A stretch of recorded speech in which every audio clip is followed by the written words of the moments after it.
Hello අද මම ලෑස්තිලා ඉන්නේ කොහේ යන්න කියලාද ඔයාලා හිතන් ඉන්නේ. ඔකටම කලින් මගේ මාජා එක ගන්න ඕනේ. මම අදව T Avenue එකට.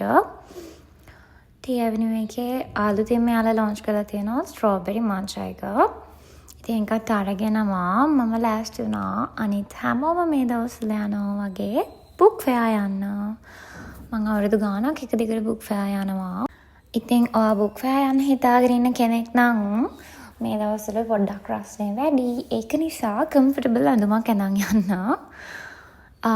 හැමතැනකම වගේ 15%ක් ඉංග්‍රීසි බුක්ස් වලට 20%ක් සිංහල බුක්ස් වලට තිබ්බා ඩිස්කවුන්ට්. ඒ වුණාට හැම ෂොප් එකකම මම එක දැක්කේ නැහැ. සමහර තැන්වල විතරයි. සෙනග නම් මාර විදිහට හිටියා.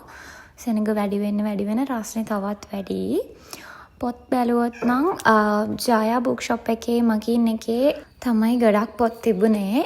ඒ කියන්නේ මට හොයාගන්න බැරි වුණ ගොඩක් පොත් ඒකේ තිබුණා. ඒ දෙකේ. ඉතින් අනිත් ඒවාලත් නැතුවම නෙමෙයි. බොරු කියන්න ඕනේ නැහැ. AC එකක් තියෙන තැනකින් විතරයි පොත් ගන්න ගියේ. අනිත් තැන්වල පොත් තෝරන්න ටිකක් මෙලෝ දෙයක් කරන්න හරිම අමාරුයි රස්නේ වැඩි නිසා. මේ පාර බුක් ෆෙයාර් එකට පික්මි එකෙන් ඔයගලන්ට ෆ්‍රී ටිකට් බුක් කරලා යන්නත් පුළුවන්. ඉතින් ඔයාලගේ නිර්මාණයක් මේ කැටපත් පවුඩරට එකතු කරන්නත් අමතක කරන්න එපා. ඒ වගේම තමයි මම දැක්ක විශේෂම දෙයක් තමයි මෙන්න මේ ගුවන්විදුලි සංස්ථාවේ පරණ ගීත තැටි දාලා තියෙන එක. ඉතින් මේ ටික තමයි මම ගත්තේ. ඉතින් ඔයගොල්ලෝ බුක් ෆෙයාර් ගියාද කියලා කමෙන්ට් කරගෙන යන්න. බයි.